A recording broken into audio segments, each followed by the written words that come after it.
this committee on the critical issues in the Arctic, particularly as it deals with Russia and China. Senator, you have my commitment. Thank you. Thank you, Mr. Chairman. Thank you, Senator Sullivan. Senator King, please.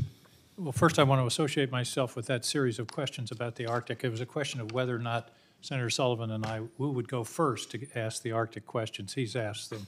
I would also have to respectfully point out that if our beloved Chairman John McCain was here, he would point out that Billy Mitchell was later court-martialed, but we won't go into that. I think that was rescinded later after he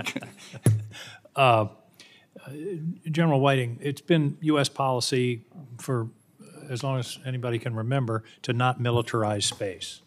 But that train has left the station, has it not? Haven't the Chinese and to a lesser extent the Russians developed the capacity for offensive weapons in space? Senator, they absolutely have. And therefore, we need to be in a position to respond because the cornerstone of our entire defense national security policy is deterrence. And if they have an asymmetric advantage that we can't hold them at risk, doesn't that undermine our policy of deterrence? Senator, it does. And so we're going to have to put aside the laudable policy because of a change of circumstance. Is that correct? Yes, Senator, and I think the creation of United States Space Command just under 4 years ago, and then by the action of the Congress, the creation of the United States Space Force just under 4 years ago recognizes that new reality. And I think my concern is that there are areas of the federal government that haven't quite gotten there, and I think we need to understand that, not because we want to militarize space, but because we have to face the reality and the undermining of our deterrent capability if we don't match that. General Gio, since we've been talking almost exactly an hour in this hearing, 12 Americans have died of drug overdoses. We are under attack, and it's in large measure in your AOR. It's not a nation state, but these international organizations. Talk to me about a strategy for dealing with this. We've been having hearings year after year. We don't have sufficient ISR. We don't have sufficient interdiction capability. When are we going to take this seriously for what it is, which is an attack on the people of this country?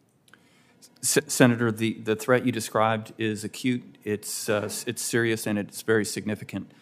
As if I'm confirmed to be the NORTHCOM commander, I will immediately, upon taking change of command, go down to the border, meet with all of the U.S. forces that are in direct support of the lead law enforcement agencies conducting this mission, and make an assessment on what we can do to optimize our presentation of force and make suggestions to the Secretary. Well, part of it is advocating in a vigorous way for additional ISR, for example. I mean, plus, we've had testimony before this committee from Southcom that we're only able to interdict 25% of the drug shipments coming by sea that we know about.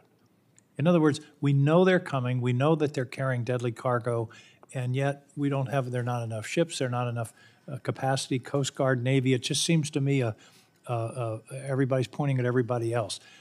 Please, I would urge you to develop a special task force, a strike force, to really think about how to organize the United States government response, because what's come through to me is a lack of central authority, and you're the nearest thing to that, and I hope you will really get on this.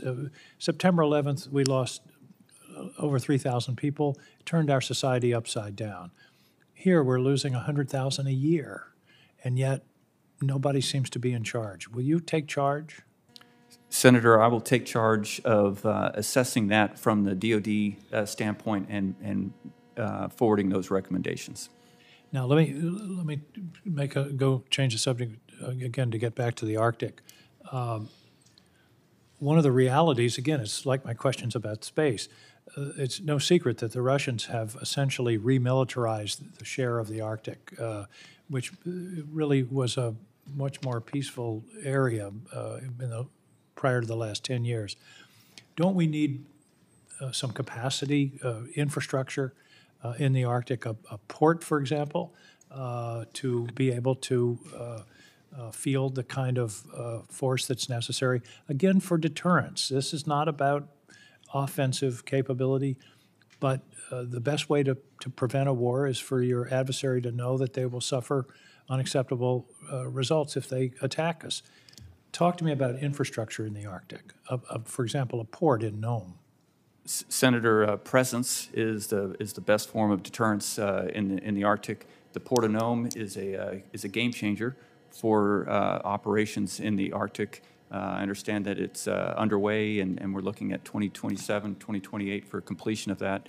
But just that port alone will add 4 to 8 days per operational sortie of our ships, where they don't have to go down to Dutch Harbor to refuel. They can stay up in the high north. So that infrastructure, and then the recurring presence of forces training and operating in the high north in Alaska, I think is a very strong deterrent to our adversaries up there. Well, both of you are taking on extraordinary responsibilities at an extraordinary time. Congratulations on your appointment. We look forward to your confirmation. Thank you. Thank you, Mr. Chairman. Thank you, Senator King. Senator Tuberville, please. Thank you, Mr. Chairman.